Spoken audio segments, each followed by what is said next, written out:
Macchiato. Espresso.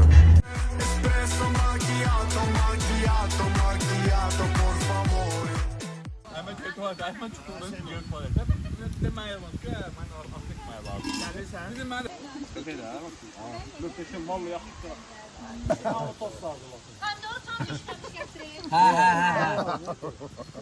Hele pomidorumuz gəlir. Dilimiz de bugün. Gəlməkdə dərmanı var. Elimiz Nerede? Bugün üç ilimiz mübarek. Amin. 30 ilimizde giydiremi hikmet olsun beşelerde. Ama 30 il Ya evde görün neyliyle.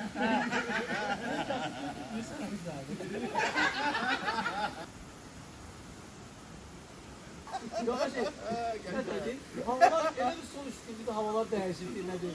Hiç söhbət var. Ay ağzına ot gider dişim var bir dakika tutmaz ne? Nə çək hissədir, bax. Sən nə iyi olursan. Sağ ol. Kardeşim her kaldığında seçme. Hər iki dəfədən bir.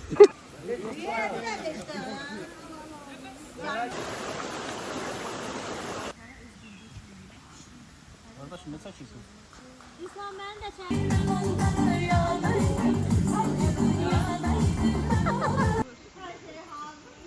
Sen de o kampta ağaçta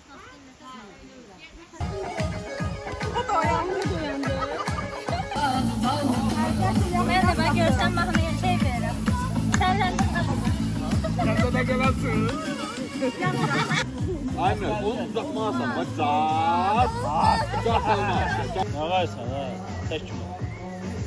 Seçme bebeş.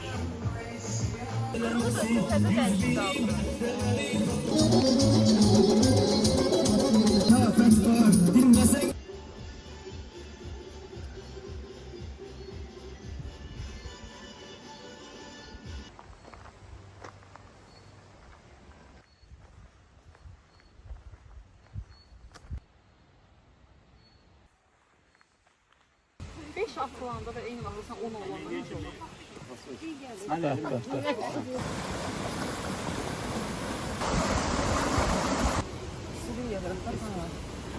bu şekilde.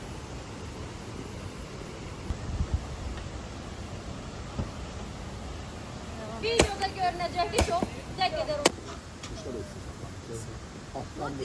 Bunlar da Kendi suçu yalandan elə. Məsələ nədir? Qabığı soyanda suyu gedir, pomidorun suyu. Dadı falan gedir ondan. Amma belə olanda hamısı qalır bunun içində. Sana güvənik.